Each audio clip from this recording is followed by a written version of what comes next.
Here they are. Tell the Marshal this ain't how we do things here. But I'll oblige him this once. All right. Let's see what we got.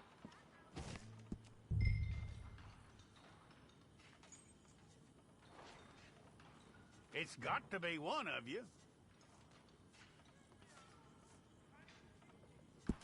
Well, let's get you in there then.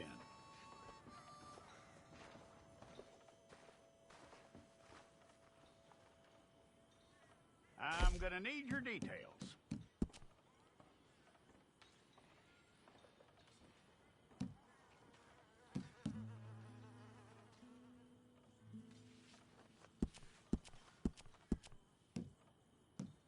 You aren't going anywhere, and neither am I.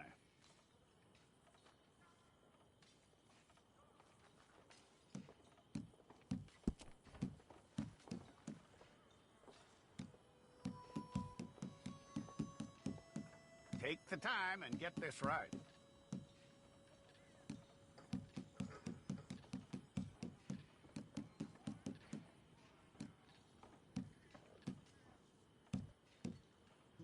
From what I hear, you ain't leaving us anytime soon.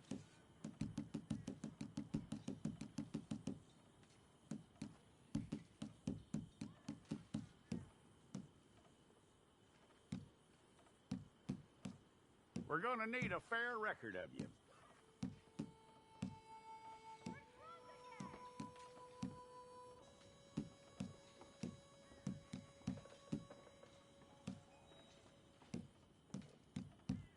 Tell me everything except that you're innocent. I'd find that hard to believe.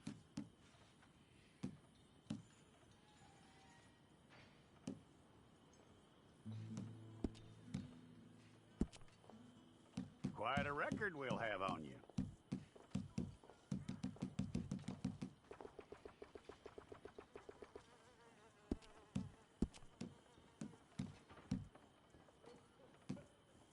You're lucky you were caught, you know. The way the town feels about what happened, you were likely to be shot.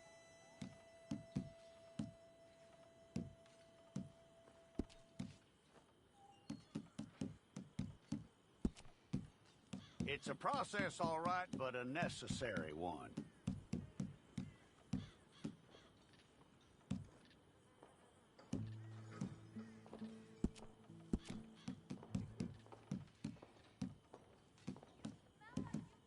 How you doing with that?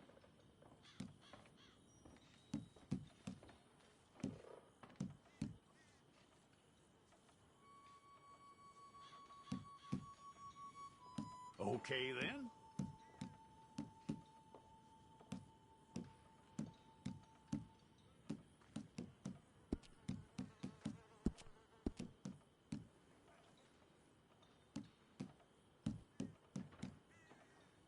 Yep.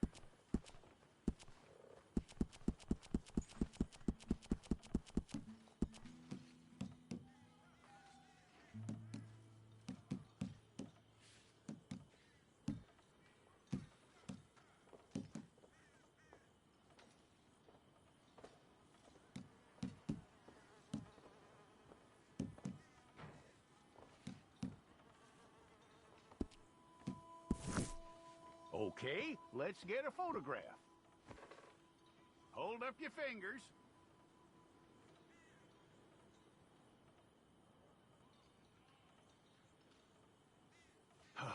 Make sure this time.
We got the wrong one in here?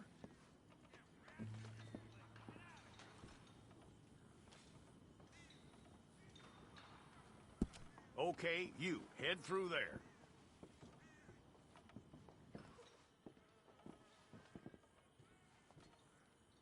If it's all correct, I'll take a photograph. I'll need to see your fingers, palms to you. Okay, let's try again.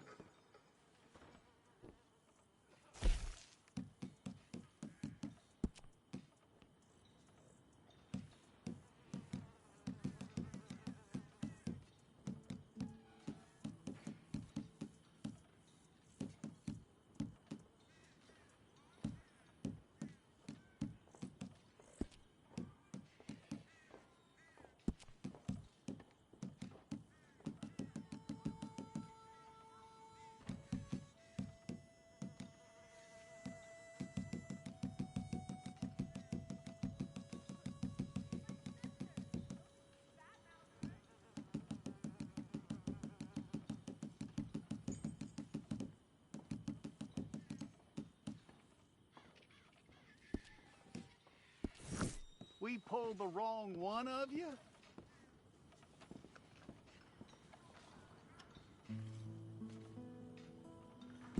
All right, then. Deputy, would you please?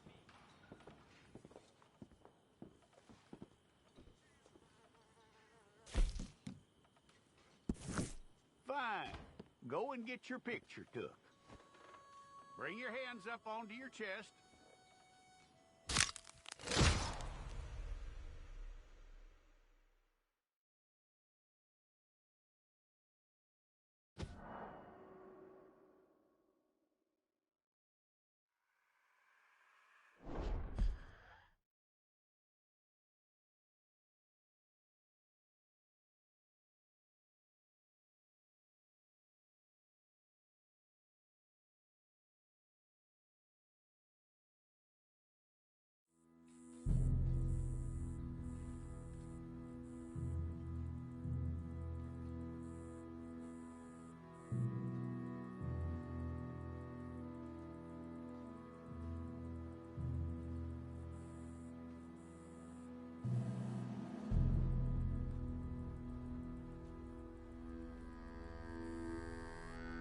Jackson! Officer Jackson, move those prisoners!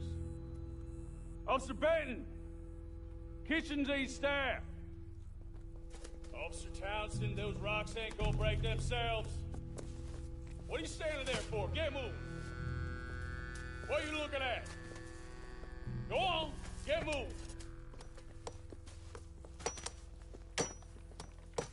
You with the hammer? And you'll do. We need to perform a work detail out near Tumbleweed. Come on, get in. Open the gate. Come on, Milliken.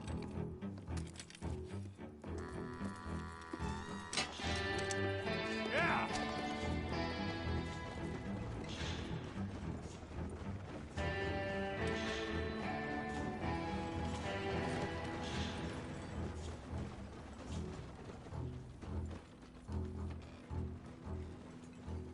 I tell you what, old Jameson is a wretched, sour old bastard, and no mistake. You lot stay calm in there. You aren't saying nothing. Well, you are now. Shut up.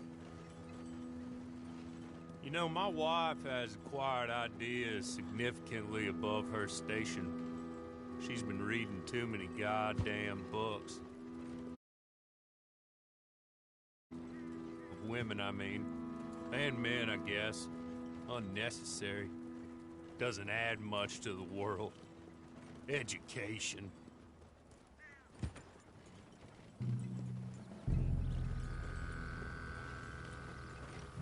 Good day, gentlemen. Oh. Don't do anything stupid. Nobody gets shot. Act like fools, and the pair of you will be dead within a minute. Now, what are your names?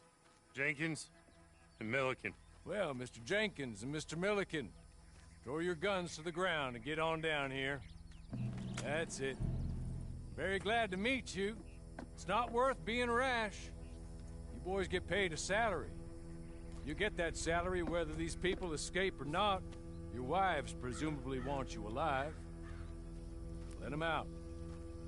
Now, please. Okay, okay. You all run away. Aside from you. Try to stay out of trouble. This is a stroke of good fortune for all of you.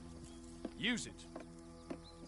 Now, Mr. Jenkins and Mr. Milliken, be so kind as to quickly run away before somebody gets shot entirely unnecessarily.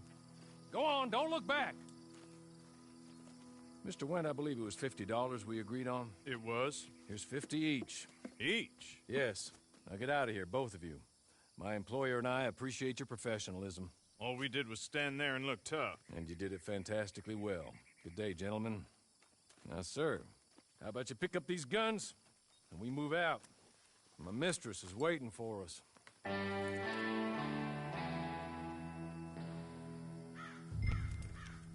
Come along. Then you better get on this horse.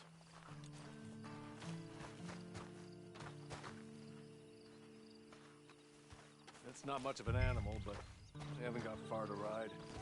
Get on the horse there. Ready? Wonderful. I hope you'll forgive the secrecy. My employer particularly values discretion. My name is Mr. Horley, by the way. 6 months at Sisika Penitentiary, awaiting a hanging for a murder you did not commit.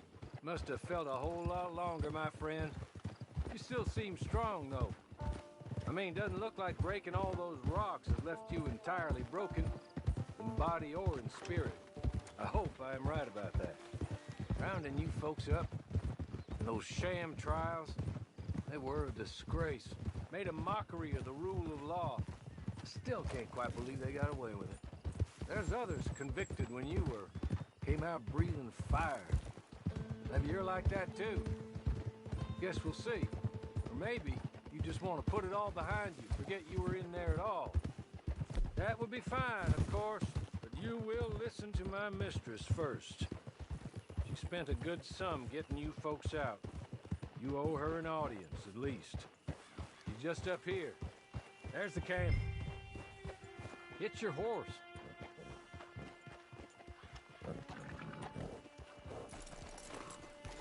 Tie it here. This way. She's anxious to meet you.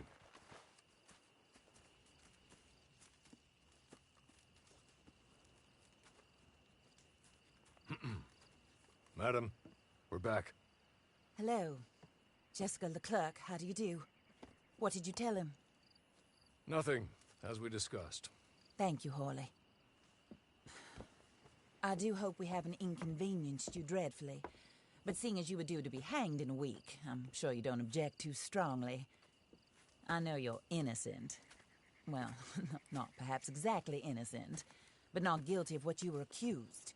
I know you and those who were with you that died were little more than patsies, and that you were set up by one of 3 men or a woman, possibly by all of them. I can't be sure, but that is all I know so far. And one of these people also made Mrs. Leclerc a widow. And I will avenge my husband's death, so help me God.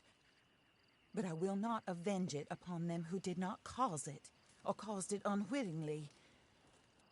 Anyway, I'm sure this is all a touch confusing and melodramatic. Where are my manners?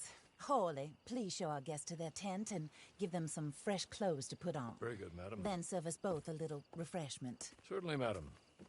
This way. You'll find a change of clothes in there, alongside a few other items you might need, a lasso, a knife, and a lantern, I believe.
That looks more comfortable.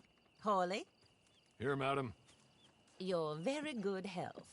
I suppose it beats dying, Mrs. Leclerc's husband was murdered by one of his business partners.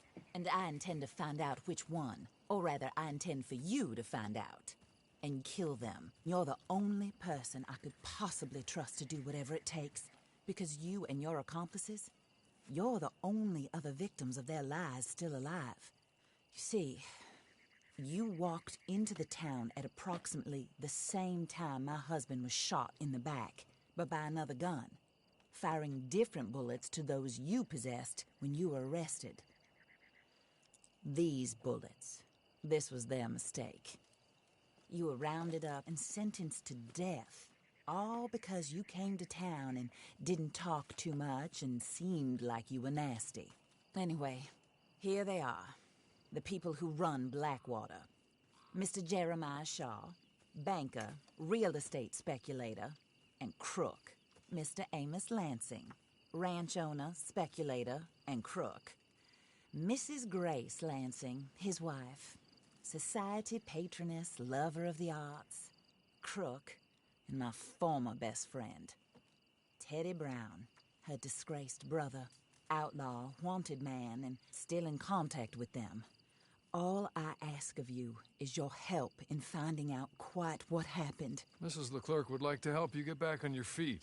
Get back to work. Whatever your work may be, I don't judge. You want to rob? Rob. You want to save innocent folk? Do that as well. But you need me just as much as I need you. I think we all understand each other. I hope we do. Good. I look forward to rewarding you for killing those who made me a widow. My husband was a true believer in this country and in the West. He was killed for greed.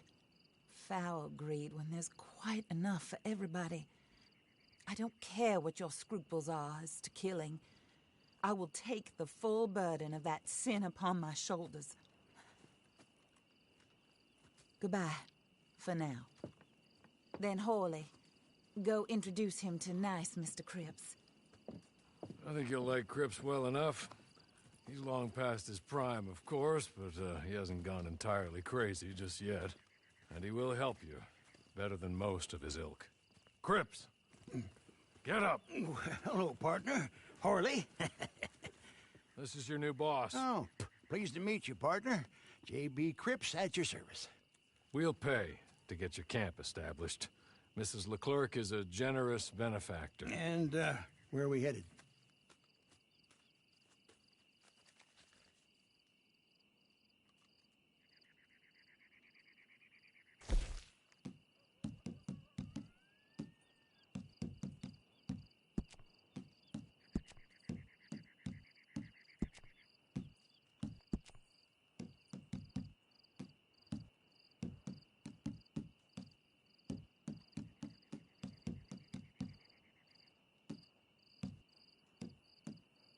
Oh, sir.